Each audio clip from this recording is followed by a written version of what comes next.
Donc la partie du chapitre sur laquelle je vais me focaliser, ce sont les versets 24 à 31.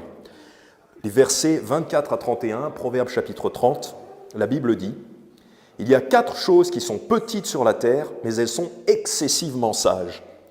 Les fourmis sont un peuple sans force, cependant elles préparent leur nourriture pendant l'été. Les lapins ne sont qu'une race faible, cependant ils font leur maison dans les rochers. Les sauterelles n'ont aucun roi, cependant elles vont toutes de l'avant par bandes. L'araignée s'agrippe avec ses mains et se tient dans les palais des rois. Il y en a 3 qui ont une belle démarche. Oui, 4 ont une belle allure en marchant. Un lion qui est le plus fort parmi les bêtes et ne se détourne point devant qui que ce soit. Un lévrier, un bouc aussi, et un roi contre qui on ne peut se dresser. » Donc le titre de mon message, c'est les leçons du monde animal, les leçons de la part du monde animal. Parce que dans ce passage, on voit plusieurs animaux, et en particulier au verset 24, il est dit « Il y a 4 choses qui sont petites sur la terre », donc on va voir des animaux qui sont un petit peu insignifiants, qui sont petits, mais elles sont excessivement sages. Donc c'est des animaux qui font preuve de sagesse, ce n'est pas un peu de sagesse, c'est une sagesse excessive, ces choses-là sont excessivement sages. Donc il y a vraiment une leçon très importante à observer ces animaux, et c'est la première chose dont je voudrais vous faire part, c'est d'être attentif aux petites choses, puisque là on a les fourmis, les lapins, les sauterelles, l'araignée, et ces choses-là sont des petites choses, donc on a tendance à les négliger. Par exemple, les fourmis, on a tendance à les balayer et puis ne pas y penser. L'araignée, c'est pareil, on prend un balai, on écrase sa toile d'araignée pour nettoyer la maison. Les lapins, c'est pareil, on les voit pas trop, ils sont faibles, ils font pas beaucoup de bruit. Donc on a tendance à mépriser ces choses-là, ou du moins ne pas faire attention à ces choses. Mais le verset 24 nous encourage à être attentifs à ces petites choses qui sont excessivement sages. Parce que la sagesse n'est pas forcément quelque chose qui... la sagesse peut se trouver partout, si on est attentif, et en particulier dans les petites choses. Proverbe chapitre 8, versets 1 à 5. Proverbe chapitre 8, versets 1 à 5.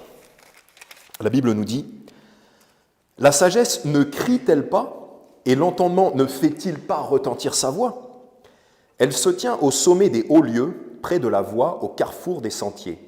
Elle crie au portail, à l'entrée de la ville, aux abords des portes. À vous, ô hommes, j'en appelle, et ma voix s'adresse aux fils des hommes. Ô vous simples, comprenez la sagesse, et vous insensés, soyez d'un cœur compréhensif. » Donc ici, en Proverbe 8, au début du chapitre, il est dit que voilà, la sagesse, elle se tient au sommet des hauts lieux, donc dans des endroits visibles pour tout le monde, par exemple en haut d'une tour, près de la voie, au carrefour des sentiers. Donc le carrefour des sentiers, c'est là où passe tout le monde, donc c'est un endroit visible aussi. Au carrefour des sentiers. Verset 3, elle crie au portail, à l'entrée de la ville, aux abords des portes. Donc partout, à l'entrée de la ville, aux abords des portes, c'est les endroits qui sont très fréquentés, où il y a beaucoup de gens qui peuvent voir la sagesse. Donc ici, en Proverbe chapitre 8, on voit que la sagesse est personnifiée comme une personne qui est partout, en fait, qui est visible partout, en beaucoup d'endroits.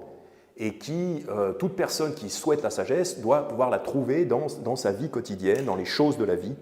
Et en observant les choses de la vie, on doit pouvoir accéder à de la sagesse. Et donc, en particulier ici, ces petits animaux qu'on voit dans nos vies, on voit tous ces petits animaux dans nos vies, ils nous enseignent de la sagesse. Donc, quelles sont les leçons que nous enseignent ces animaux? Proverbe 17, verset 24. Proverbe chapitre 17, verset 24.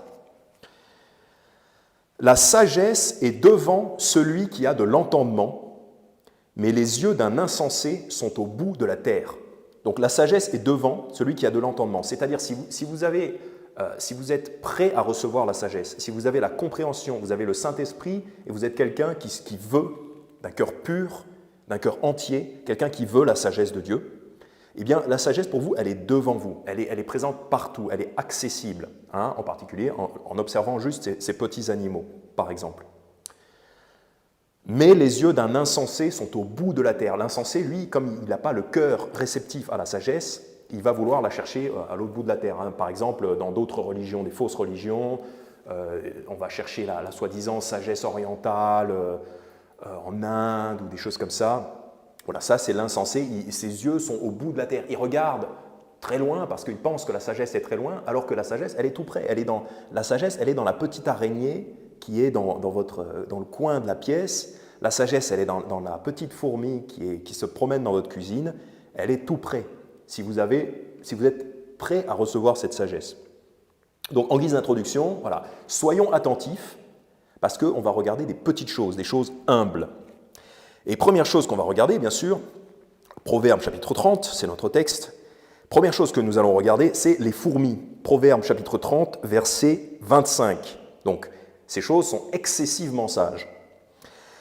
Les fourmis sont un peuple sans force. Tiens, comme nous les chrétiens. Nous, dans notre chair, on n'a pas de force, on est peu nombreux les chrétiens, il n'y a personne parmi les chrétiens qui est président de la République ou général des armées de tel pays, un homme qui a de l'influence. Ça pourrait, mais en général, il y en a peu. Donc le peuple sans force, les fourmis sont un peuple sans force, parce qu'une fourmi c'est tout petit, on peut l'écraser, le chrétien est tout petit par rapport au monde. Et souvent, vous pouvez peut-être vous dire ça, vous aussi, qu'est-ce que je suis petit par rapport au monde ? Donc les fourmis sont sans force, cependant elles préparent leur nourriture pendant l'été. Donc quelqu'un qui est sans force, un animal qui est sans force, pourra quand même passer l'hiver, passer les temps difficiles s'il a une bonne préparation. Et donc la fourmi, qu'est-ce qu'elle nous enseigne ? La fourmi nous enseigne des vertus de la préparation. C'est-à-dire pendant l'été, c'est-à-dire pendant le moment où la nourriture est disponible, c'est vraiment le moment de faire des réserves, de travailler avec intensité, pendant qu'il est possible d'amasser la nourriture. Si vous vivez, que vous n'êtes pas actuellement dans de grandes difficultés, dans des difficultés, c'est une très bonne idée de se préparer, d'amasser, parce que l'été c'est maintenant qu'il faut travailler. Par exemple, si vous êtes un chrétien un petit peu débutant, c'est maintenant qu'il faut lire sa Bible, c'est maintenant qu'il faut acquérir la sagesse. Voilà, pour que le moment venu, quand viendra l'hiver, vous soyez préparés. Ce n'est pas quand vous êtes devant une décision difficile, par exemple, si vous avez une décision difficile à prendre dans votre vie, par exemple, est-ce que je dois changer de travail ou est-ce que je dois déménager, comment traiter avec des gens pénibles, ou qui est-ce que je dois épouser, par exemple. Si vous avez une décision difficile à prendre, il vaut mieux avoir préparé sa sagesse et sa compréhension avant, pendant que c'était possible, pendant l'été, en quelque sorte. Pareil, c'est pas quand vous êtes en difficulté financière, c'est trop tard pour économiser un petit peu d'argent. Voilà, si vous avez une dépense inattendue, eh bien c'est trop tard pour économiser. Il faut économiser, par exemple, avant. Et ce n'est pas mauvais d'économiser, de mettre de côté un petit peu d'argent au cas où il y a un problème, vous auriez une difficulté financière, eh bien ces choses-là se préparent à l'avance pendant l'été. C'est-à-dire pendant qu'il est possible de faire des préparations, pendant que la nourriture est disponible. Proverbe chapitre 10, verset 5. Proverbe chapitre 10, verset 5. Celui qui amasse en été est un fils sage. Donc comme la fourmi, celui qui amasse en été est un fils sage. Mais celui qui dort pendant la moisson est un fils qui cause la honte. Alors je ne sais pas si vous savez, mais globalement les agriculteurs, ils ont une période très active dans l'année, c'est la moisson du blé, c'est la moisson. Parce que les céréales sont mûres, elles sont sèches au mois de juillet-août, et il faut les ramasser rapidement. Parce que s'il y a un orage sur les céréales, s'il y a une pluie sur les céréales, ça peut les faire pourrir et ça peut gâcher toute la récolte. Donc, au mois de juillet-août, les agriculteurs, ils travaillent beaucoup. C'est connu, les agriculteurs font de grosses journées en cette période pour pouvoir engranger toute la moisson. Et donc, c'est vraiment le moment de travailler. Et pour nous, cette moisson, c'est maintenant, c'est dans nos vies. Parce qu'après, une fois qu'on sera au paradis, la moisson, ce sera terminé, parce que le Seigneur Jésus nous dit dans la parabole du bon grain et de l'ivraie, la moisson, c'est la fin du monde. Donc, c'est-à-dire, après le retour de Jésus, c'est trop tard pour travailler, c'est trop tard pour faire de l'évangélisation, parce que ça revient à ça. Donc, celui qui amasse en été est un fils sage. Donc, si vous faites de l'évangélisation maintenant, en été, c'est-à-dire pendant la moisson, la moisson c'est maintenant, vous êtes sage. Mais celui qui dort pendant la moisson, donc si vous êtes un chrétien qui est inactif, qui ne fait pas d'évangélisation pendant la moisson, est un fils qui cause la honte. Vous êtes la honte du Seigneur Jésus. Pourquoi? Parce que le Seigneur Jésus nous dit « Celui qui n'est pas avec moi est contre moi, et celui qui n'assemble pas avec moi disperse. » Donc un chrétien qui ne fait pas activement de l'évangélisation, voilà, ce n'est pas forcément avec ce groupe-là, mais d'une façon ou d'une autre, tout chrétien doit faire activement de l'évangélisation. Sinon, c'est comme si vous dormiez pendant la moisson, vous laissez tout le bon grain se perdre. Et vous êtes un fils qui cause la honte. Et vous serez déçus au retour du Seigneur Jésus parce que vous n'aurez rien fait. Voilà, c'est vraiment ça la première application. Les vertus de la fourmi, donc les vertus de la fourmi, la vertu première de la fourmi, c'est la préparation, c'est qu'elle travaille au moment où c'est possible, parce qu'après c'est trop tard. Après la moisson, c'est trop tard pour travailler. On se repose typiquement, après la moisson, c'est le paradis, on se repose, c'est le repos. Proverbe chapitre 6,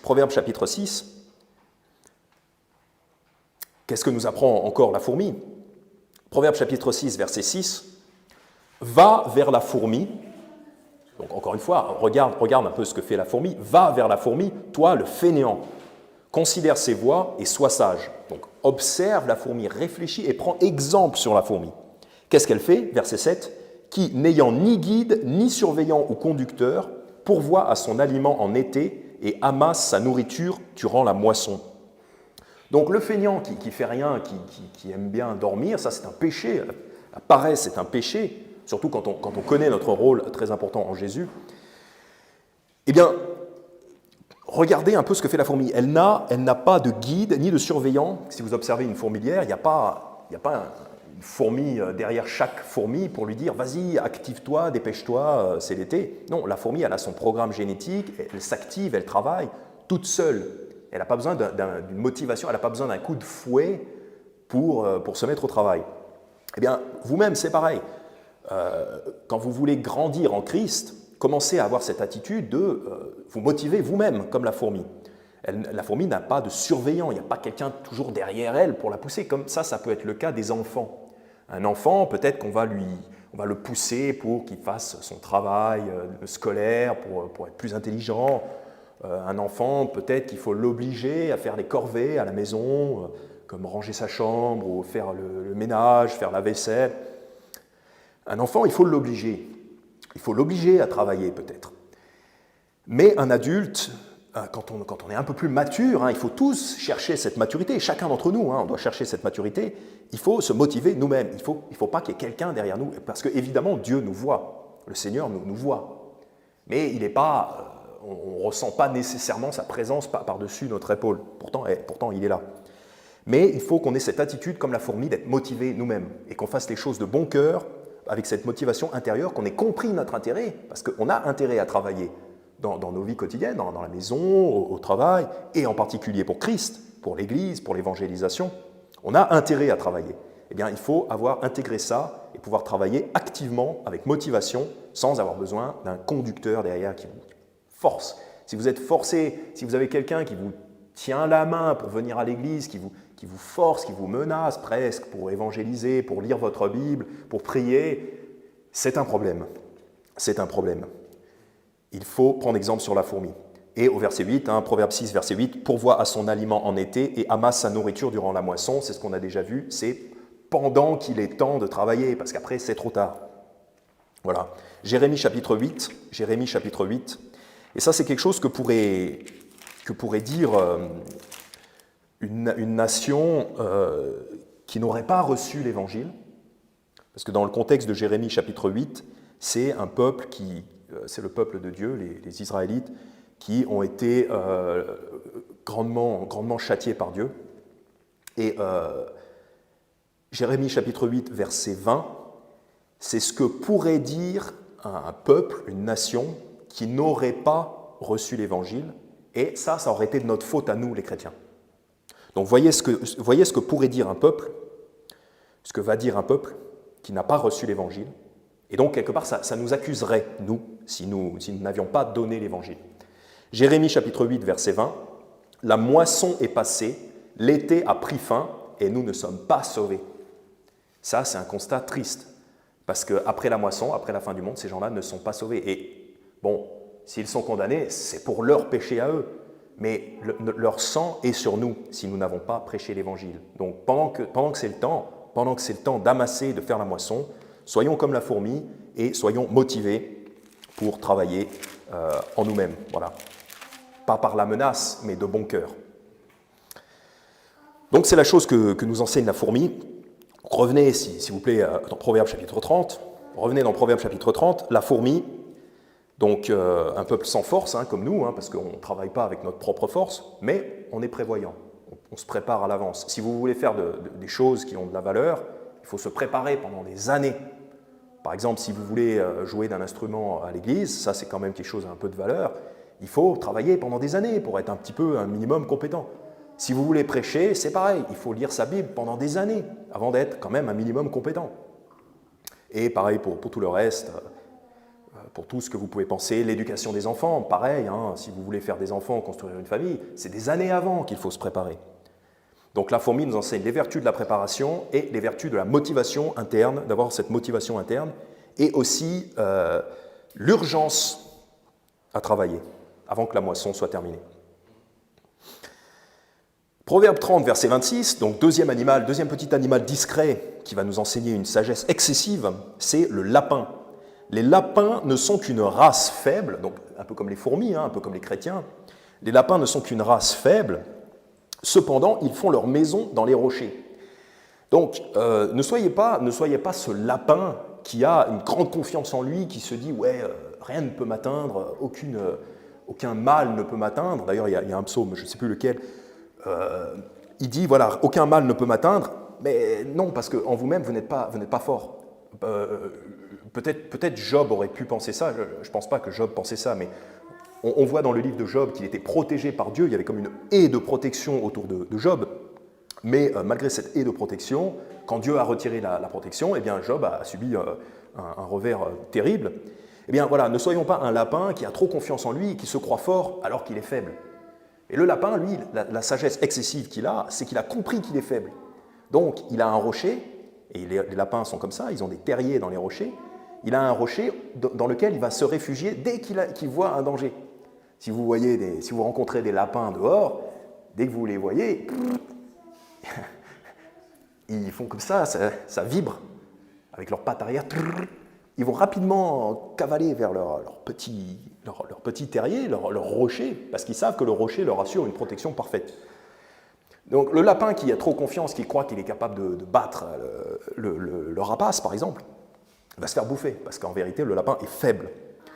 Ben, sa sagesse, c'est de reconnaître sa faiblesse. Et nous, pareil, il faut qu'on ait cette sagesse de reconnaître notre propre faiblesse et de courir à Dieu, psaume chapitre 28, courir à Dieu au moindre signe de danger. Voilà, c'est ça la leçon que nous enseigne le lapin. Courez à Dieu, courez vers votre rocher. C'est basique, mais il faut se le rappeler, ça. Parce que si rien de mal ne nous arrive, on peut avoir une confiance excessive. Psaume 28, versets 1 et 2.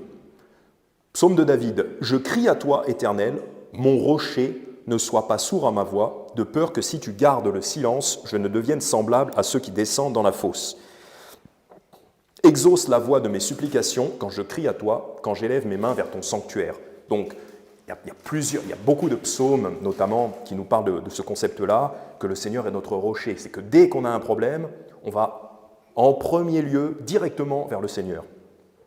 On ne se croit pas fort en nous-mêmes, mais comme le lapin, on va rapidement sous le rocher pour se protéger.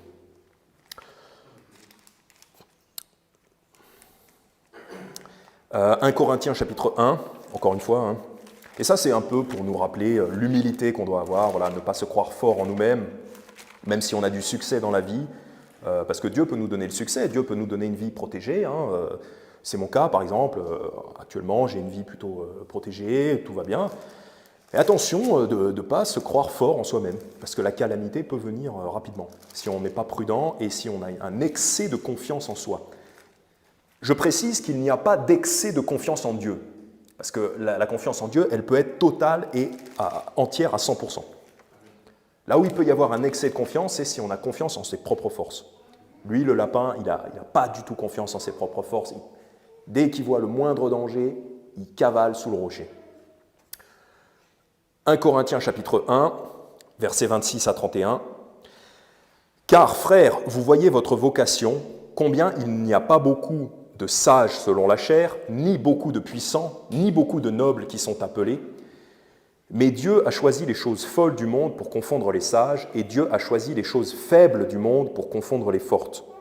Et Dieu a choisi les choses viles du monde et les choses qui sont méprisées, oui, et les choses qui ne sont point, pour anéantir les choses qui sont, afin que nulle chair ne se glorifie en sa présence. » Voilà, donc ne vous glorifiez pas d'avoir une vie qui a du succès, ne vous glorifiez pas d'être protégé, mais glorifiez-vous dans le Seigneur. Verset 30, « Or, c'est par lui que vous êtes dans le Christ Jésus, qui nous a été fait de la part de Dieu, sagesse et justice et sanctification et rédemption, afin que, comme il est écrit, que celui qui se glorifie dans le Seigneur. » Voilà, donc, comme le lapin, notre premier réflexe, c'est d'aller vers le rocher, dès qu'il y a un problème, un danger. Priez à Dieu. Proverbe 30, on retourne dans Proverbe 30, donc voilà, le lapin, il nous enseigne aussi l'humilité, voilà, et puis ce réflexe, je veux vraiment que vous ayez ce réflexe, pensez au lapin, dès que vous avez un problème, courez à votre rocher. C'est la première chose que le lapin fait.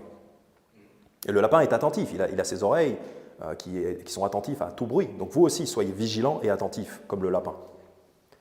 Autre animal petit, verset 27, Proverbe 30, verset 27, « Les sauterelles n'ont aucun roi, cependant, elles vont toutes de l'avant par bande. » Donc la sauterelle, en fait, ça rejoint un petit peu ce qu'on a vu sur la fourmi en Proverbe chapitre 6. La fourmi qui n'a pas de conducteur, qui n'a pas de surveillant. La sauterelle, un nuage de sauterelles, une bande de sauterelles, il n'y a pas de reine de sauterelles, il n'y a pas de chef des sauterelles ou de capitaine qu'on puisse remarquer, qui entraîne tous les autres. Mais il y a encore ce concept-là de, même si la sauterelle n'a pas de roi, n'a pas de chef, apparemment, puis, enfin, c'est le cas, la sauterelle va quand même de l'avant. Verset 27, elles vont toutes de l'avant. Et nous, c'est pareil, dans nos vies, voilà, c'est pas parce que... Alors, on a un roi, évidemment, on a un roi, notre roi, c'est Jésus. Mais Jésus n'est pas là physiquement. Donc, il ne va pas vous pousser, vous donner des directives directes si vous ne voulez pas vous-même le suivre. Parce que Jésus, quand il faisait des disciples, quand il enseignait, il ne prenait pas les gens par la main. Il disait à certaines personnes, « Viens, suis-moi ». Et ensuite, c'était à la personne de choisir de le suivre volontairement ou non. Et Jésus n'était pas à revenir, faire demi-tour, revenir, « Allez, viens, suis-moi », prendre la personne par la main. Non, parce que Jésus, il va de l'avant. Et nous, c'est pareil. Alors, nous, on a un roi. C'est pour ça que la sauterelle, elle n'a pas de roi, mais nous, on a un roi. Mais le roi n'est pas là. Le roi attend de nous que nous avancions, que nous allions de l'avant. Donc, c'est-à-dire de faire avancer l'Évangile, de combattre pour la foi de l'Évangile, de répandre l'Évangile dans la population. Notre roi Jésus attend que l'on fasse cela, même s'il n'est pas là. La Bible dit en 1 Thessaloniciens chapitre 1, 1 Thessaloniciens chapitre 1, verset 10, « Et pour attendre du ciel son Fils, qu'il a ressuscité des morts, Jésus, qui nous a délivrés de la colère à venir. » Donc, nous attendons Jésus. Mais ça ne veut pas dire qu'on attend sans rien faire. 1 Thessaloniciens chapitre 1, verset 8, donc juste avant, « Car non seulement la parole du Seigneur a retenti de chez vous dans la Macédoine et dans l'Achaïe, mais la foi que vous avez en Dieu s'est répandue en tout lieu, de sorte que nous n'avons pas besoin d'en rien dire. » Donc, Paul félicite les Thessaloniciens en leur disant, voilà, votre foi, elle est connue partout. Autrement dit, vous avez fait beaucoup d'évangélisation. De sorte que nous n'avons pas besoin d'en rien dire. Donc, on n'a pas besoin de vous réprimander pour ça, puisque vous avez bien travaillé. A contrario, si votre foi n'était pas répandue en tout lieu, si les gens n'étaient même pas informés, c'est qui ces chrétiens?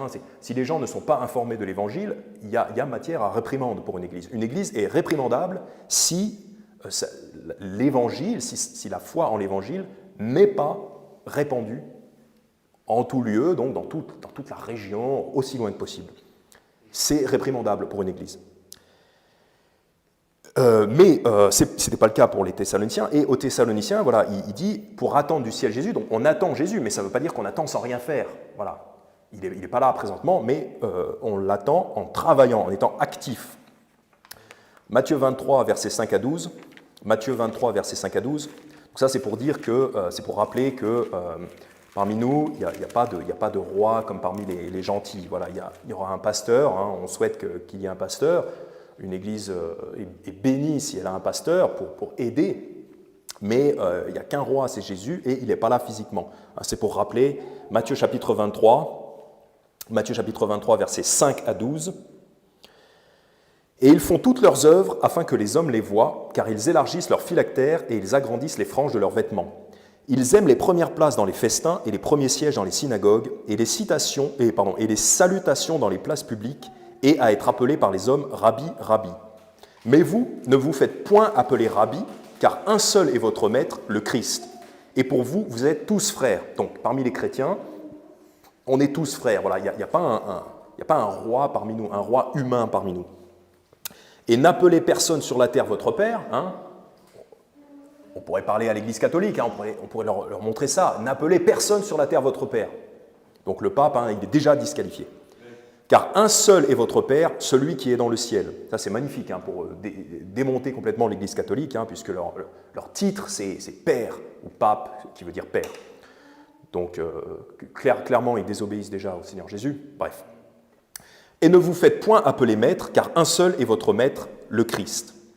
Mais le plus grand d'entre vous sera votre serviteur, et quiconque s'exaltera sera abaissé, et celui qui s'humiliera sera exalté.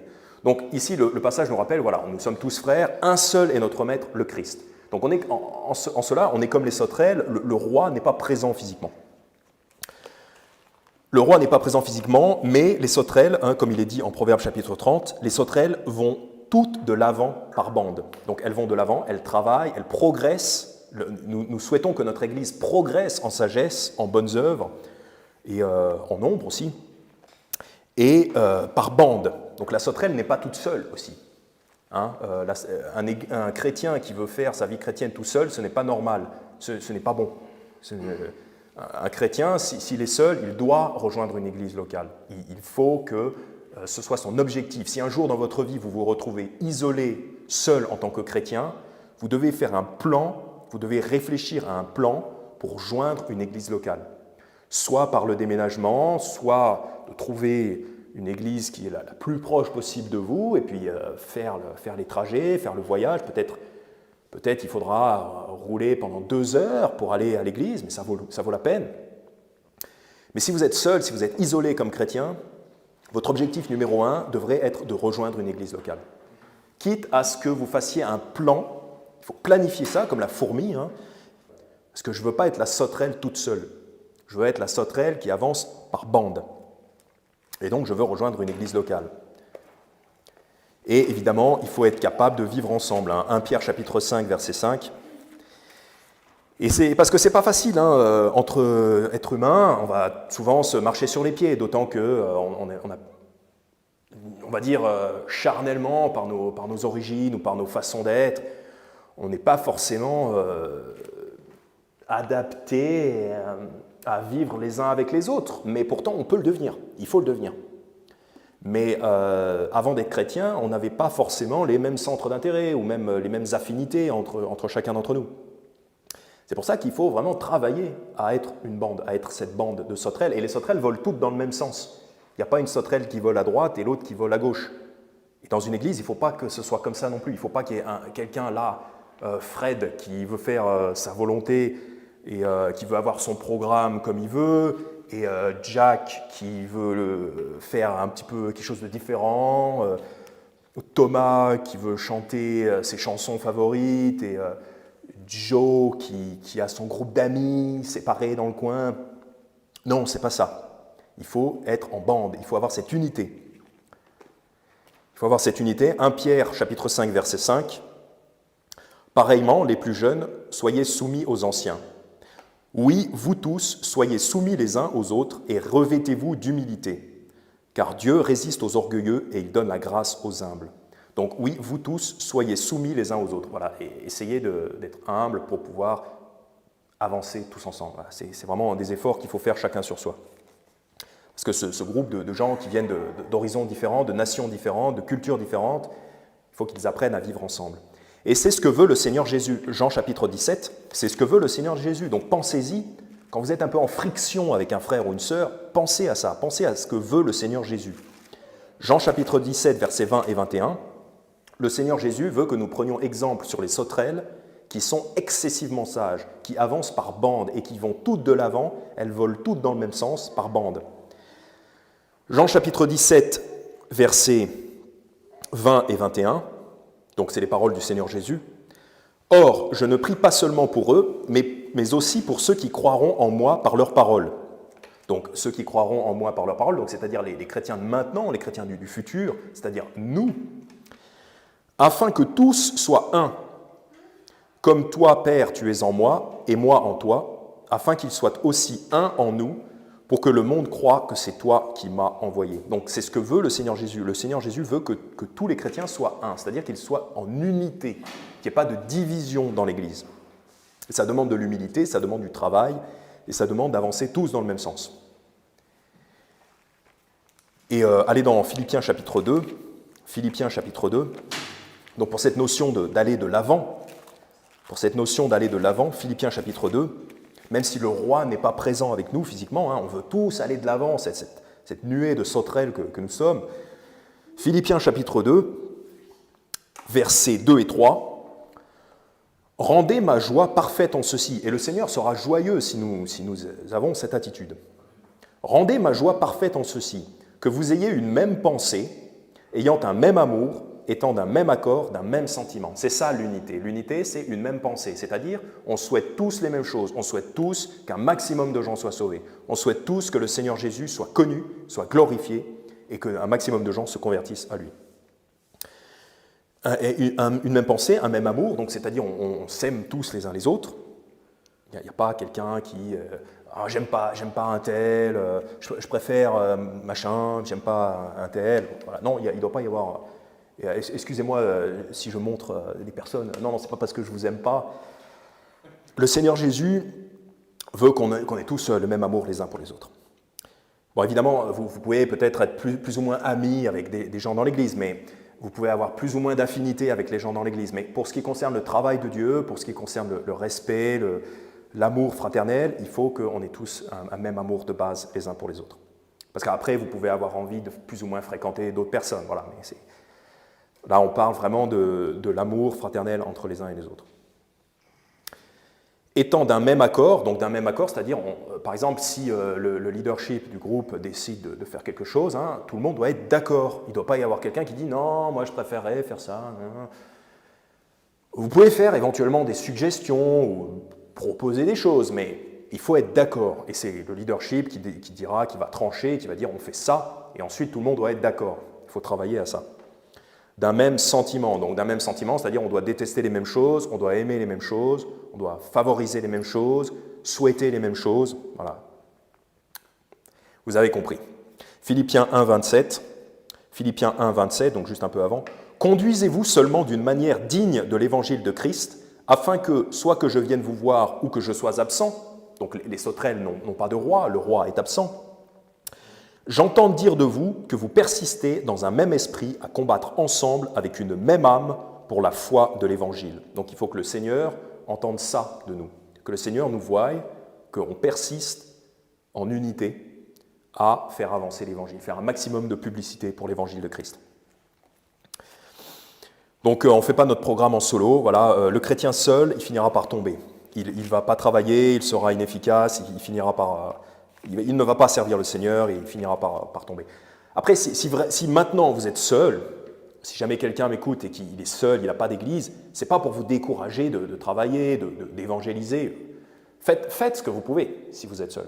Mais il faut être réaliste, la plupart des gens ne pourront pas servir Christ seuls. Et de toute façon, le Seigneur vous commande d'être en église. Le Seigneur veut que vous soyez en église. Autant qu'il est possible de le faire, priez pour ça, faites un plan, comme j'ai dit.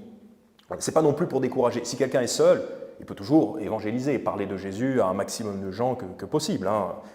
Prier et lire sa Bible. Ce n'est pas pour décourager quelqu'un qui est seul. Mais si on est réaliste, on sait bien que quand on est seul, on perd courage. On ne travaille pas pour Dieu. Et Dieu veut que nous travaillions ensemble.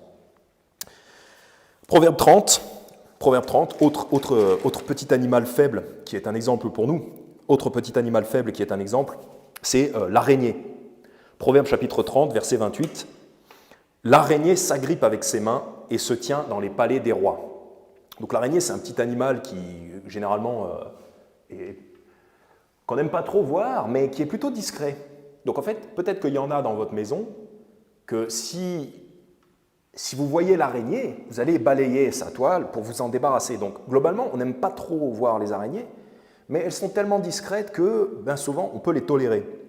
Et la sagesse qu'on peut apprendre de l'araignée, c'est cette discrétion, puisqu'il est dit ici, l'araignée s'agrippe avec ses mains. Et qu'est-ce que ça représente, les mains? Les mains, ça représente le travail.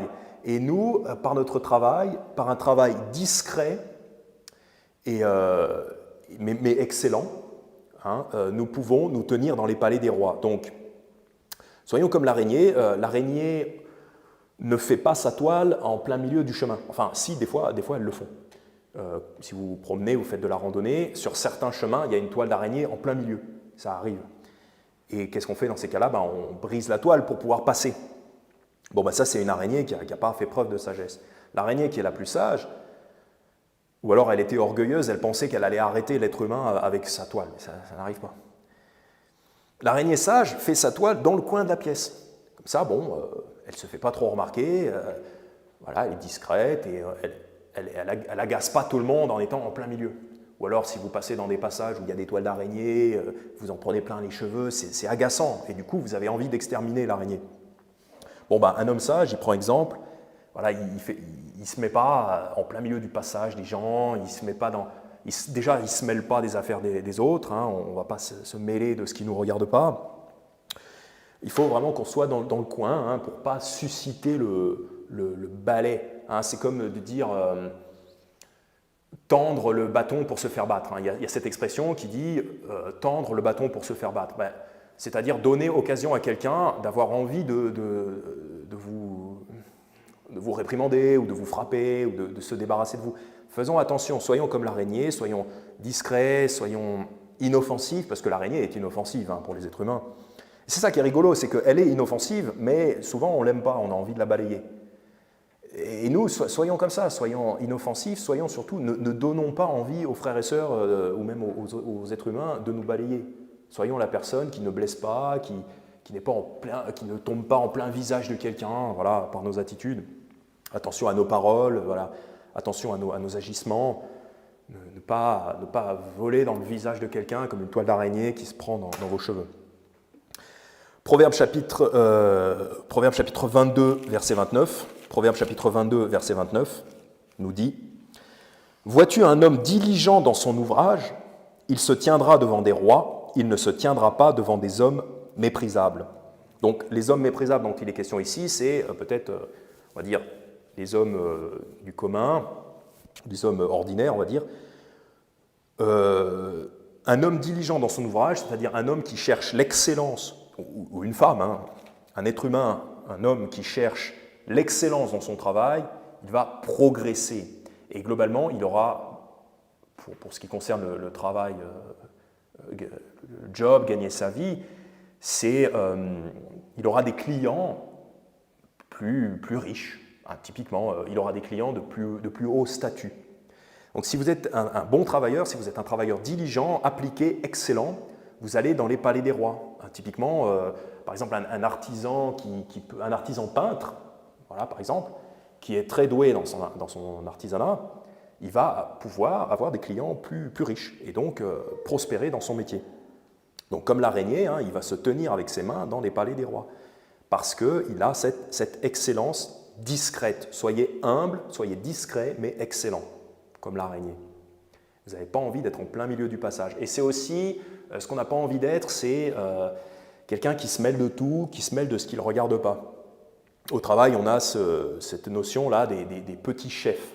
C'est quelqu'un qui n'est pas chef, quelqu'un qui est un peu en bas de l'échelle, voilà, et qui essaye de prendre un rôle, une autorité qui n'est pas la sienne. Eh bien, ne soyons pas comme ça. Ça, c'est l'équivalent d'une araignée qui se met en plein milieu, c'est-à-dire quelqu'un qui va constamment venir devant le superviseur et lui dire « on devrait faire comme ça, je te propose de faire comme ça ». Et ça agace. Ça agace le superviseur parce que lui, il a déjà réfléchi au programme, il a déjà pris ses décisions.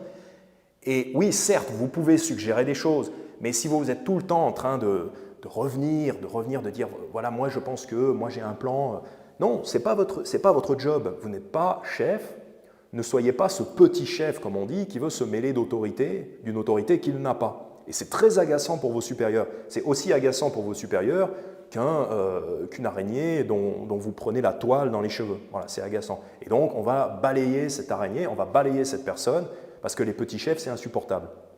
Voilà, donc sachez tenir votre rang. L'araignée est discrète, elle reste à sa place. Voilà, l'araignée reste à sa place, dans le coin de la pièce. Ça demande aussi de l'humilité.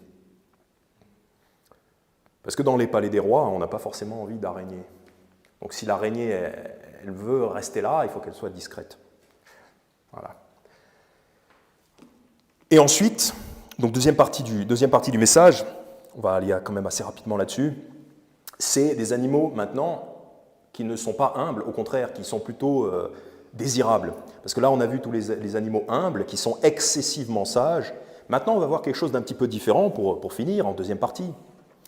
C'est, versets 29 à 31, c'est les animaux qui sont un peu plus grandioses, un peu plus beaux à voir, un peu plus désirables. Et ils ont aussi des leçons à nous enseigner. Proverbe 30, verset 29, « Il y en a 3 qui ont une belle démarche. Oui, 4 ont une belle allure en marchant. » Donc, ce n'est plus les petites choses. Là. Maintenant, c'est des choses qui sont belles et une belle allure. Voilà. Un lion qui est le plus fort parmi les bêtes et ne se détourne point devant qui que ce soit. Un lévrier, un bouc aussi, et un roi contre qui on ne peut se dresser. Donc, qu'est-ce qu'on peut apprendre de ces animaux? En particulier, donc, le lion qui est le plus fort parmi les bêtes et qui ne se détourne point devant qui que ce soit. Qu'est-ce qui est assimilé à un lion dans la Bible? Alors, parfois, une fois, c'est le diable, mais c'est aussi, une fois, c'est le Seigneur Jésus, parce que le lion représente l'autorité, représente la force, donc évidemment, la plus grande autorité, la plus grande force, c'est le Seigneur Jésus, qui est le roi des rois. Et globalement, le lion peut représenter toute autorité, toute royauté, c'est-à-dire toute autorité légitime qui est sur vous, peut être représentée par un lion. Et qu'est-ce que ça veut dire? Ça veut dire qu'on doit craindre l'autorité, on ne doit pas plaisanter avec l'autorité. L'autorité, il faut la craindre, il faut craindre d'enfreindre les règles de votre autorité légitime. Proverbe 20, verset 2. Proverbe 20, verset 2. « La crainte d'un roi est comme le rugissement d'un lion. Celui qui le provoque à la colère pèche contre sa propre âme. » Donc le rugissement d'un lion, quand vous entendez le rugissement d'un lion, vous courez vous cacher, vous faites comme le lapin. Et le roi, c'est pareil, il faut craindre le roi, donc, ou alors toute autorité légitime que vous avez dans vos vies. Hein. Pour un travailleur, c'est son patron, pour une épouse, c'est son mari, pour un enfant, c'est son père et aussi sa mère, et en particulier, c'est le Seigneur Jésus. C'est aussi les autorités du pays, quand elles ont un pouvoir légitime, hein, quand c'est un policier qui vous demande de respecter une loi du pays qui n'est pas anti-Christ. Si un policier vous dit de respecter telle loi, veut vous verbaliser, vous devez vous soumettre à la police comme devant un rugissement d'un lion. Vous devez craindre. Donc le roi, en l'occurrence, c'est toute autorité légitime sur votre vie. Celui qui le provoque à la colère pèche contre sa propre âme. C'est-à-dire, si vous provoquez l'autorité dans vos vies, c'est vous-même qui allez en subir les conséquences négatives. Proverbe 19, verset 12, donc juste avant, « La fureur du roi est comme le rugissement d'un lion. » Encore une fois, faites attention de ne pas provoquer la fureur de vos autorités sur vous. « Mais sa faveur est comme la rosée sur l'herbe. » Donc, évidemment, voilà. On peut au contraire avoir la faveur de nos autorités si on se conduit bien. Et ça, c'est vraiment très, très, très, très possible grâce au conseil de Jésus, grâce au conseil biblique. Donc le lion, qu'est-ce qu'il nous apprend? Le lion, il a peur de rien. Donc si vous le provoquez, il va vous déchirer. Il ne se détourne point devant qui que ce soit, donc vous n'allez pas gagner contre l'autorité. Vous ne gagnerez pas contre l'autorité, ça c'est de la rébellion, c'est très mauvais, c'est un grave péché, c'est comme la sorcellerie et le péché de divination. La rébellion, et vous allez vous faire déchirer par le lion, par l'autorité. Aussi, donc, qu'est-ce que nous apprend le lion? Qu'est-ce que nous apprend le lion? c'est qu'on peut avoir cette attitude quand nous-mêmes sommes dans la justice. Il y a le Proverbe 28, verset 1, qui est très connu, qui nous dit, Proverbe 28, verset 1, « Les méchants fuient quand personne ne les poursuit. » Donc le méchant, il a peur de tout. Le méchant, il a peur d'une feuille qui tremble, il n'ose pas confronter, il n'ose pas dire non, il n'ose pas dire à quelqu'un qu'il est en faute. Le méchant, il a peur de tout. Il fuit quand personne ne les poursuit. C'est-à-dire, il a une peur qui n'est pas raisonnable, le méchant. Il est comme ça. Parce que c'est une malédiction de la part de Dieu qui vient sur le méchant. Il a peur de rien. Il a peur de tout pour aucune raison. Pardon. Mais les justes sont confiants comme un lion. Donc le lion, il peut nous enseigner aussi que le juste est confiant comme un lion. Donc quand vous êtes juste et quand vous êtes dans votre droit, vous faites comme Proverbe chapitre 30, verset 30 nous dit, un lion qui est le plus fort parmi les bêtes, donc vous êtes fort non pas en vous-même, mais vous êtes fort parce que vous êtes juste, parce que c'est ça la vraie force, c'est la justice, et ne se détourne point devant qui que ce soit. Donc que ce soit le président, que ce soit le PDG de la compagnie, que ce soit le pape, que ce soit je ne sais pas qui, quelle célébrité ou je ne sais pas quoi, personne ne peut faire se détourner un chrétien qui est juste. Un chrétien juste, il peut défendre la justice, la chrétienté, il peut défendre les paroles de Jésus, de la Bible, devant qui que ce soit. Et aucune autorité humaine n'est supérieure à l'autorité de Jésus. Donc quand vous êtes dans la justice, quand vous parlez selon la justice, quand vous obéissez à Dieu, vous ne devez vous détourner de personne. Et il faut avoir cette confiance, et vous pouvez avoir cette confiance comme le lion, c'est que personne ne peut vous faire tourner la tête quand vous êtes dans votre justice, quand vous êtes juste. Évidemment, il faut être juste. Donc le lion, il affronte les problèmes en face, il sait qu'il va gagner, parce qu'il sait qu'il a la justice. Mais assurez-vous bien d'avoir la justice derrière vous, assurez-vous bien d'être juste. Si ce n'est pas le cas, là, vous ne pouvez pas être confiant. Mais si c'est le cas, vous avez entièrement droit d'être confiant et personne ne peut vous faire vous détourner. Vous pouvez parler au pape, vous pouvez parler au président de la République, vous pouvez parler à la reine d'Angleterre, vous pouvez parler au président de l'ONU, voilà. Et personne ne vous fera détourner la tête. Et pour finir, on va voir aussi, donc pour enchaîner, donc, le lévrier, bon, je ne sais pas trop. Le bouc, par contre, le bouc, c'est le dernier animal qu'on va voir, il a cette caractéristique, notamment les boucs mâles, de faire des combats front contre front. Donc qu'est-ce qu'on peut apprendre du bouc ? C'est d'affronter vos problèmes en face. Et notamment quand vous avez une réprimande à faire à quelqu'un, si quelqu'un vous a blessé, ou si vous pensez que quelqu'un est dans un péché que vous pensez devoir le réprimander, qu'il est de votre devoir de réprimander cette personne, soyez comme le bouc et allez-y en face. Et regardez la personne droit dans les yeux et dites-lui, voilà, tu as fait ça, c'est mauvais. Alors, seul à seul, hein, évidemment d'abord, pas devant un public, ou devant un public si nécessaire plus tard, mais d'abord c'est seul à seul. Regardez dans les yeux, affrontez en face. Ne soyez pas fuyant, ne vous détournez pas. Le bouc, il a cette qualité. Il a cette qualité, quand vous avez un problème, il est parfois nécessaire d'affronter la personne en face. Alors que ce soit un méchant, hein, s'il faut expulser quelqu'un de l'Église, par exemple, une méchante personne, quelqu'un qui est dans les péchés de 1 Corinthiens chapitre 5, hein, il faut lui dire en face. Et si on en vient à l'extrême décision d'expulser cette personne de l'Église, il faudra droit dans les yeux lui dire « tu n'es pas le bienvenu dans l'Église, la porte est ici, ne laissez pas la porte vous frapper quand vous sortez. Faites attention, ne laissez pas la porte vous frapper quand vous sortez. » Un pervers, pareil, hein, c'est droit dans les yeux, tu dégages, voilà, tu dégages et ne reviens pas. Ne reviens jamais si c'est un pervers. On regarde droit dans les yeux. Proverbe 25, 26. Proverbe 25, 26, donc ça c'est ce qu'on ne veut surtout pas être. Un homme juste, chancelant devant le méchant, est comme une fontaine trouble et une source corrompue.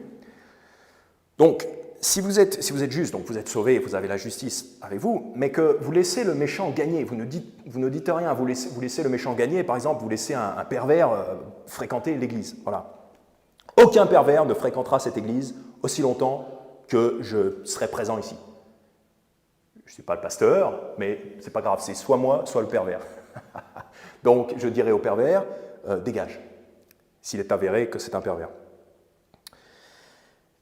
Mais si on ne fait pas ça, si on chancelle, c'est-à-dire on laisse le mal proliférer comme ça, ou même quelqu'un, un frère qui serait dans un péché qui valent l'expulsion de l'Église. Donc là, c'est pas pareil, voilà. C'est pas un pervers, mais c'est quelqu'un qui a un péché grave. Il faut lui dire, voilà, tu dois régler ça ou partir. Si on ne fait pas ça, on laisse le péché proliférer. C'est comme la mafia. Moi, ce que je déteste le plus, bon, il y a les fausses religions que je déteste, et aussi la mafia. Hein, c'est au top des choses que je déteste. Je déteste la mafia. Je souhaite la destruction de toutes les mafias du monde. Les gangs, les gens qui règnent par la terreur, par la violence.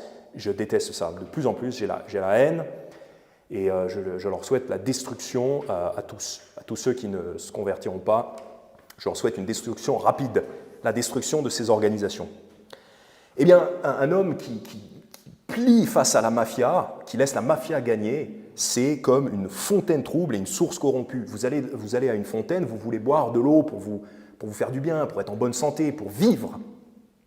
Et vous arrivez devant la fontaine et c'est trouble, il y a de la terre, c'est sale, vous ne pouvez pas boire. Eh bien, c'est dégueulasse, vous êtes déçu, vous allez avoir soif, et la vie va être difficile après ça.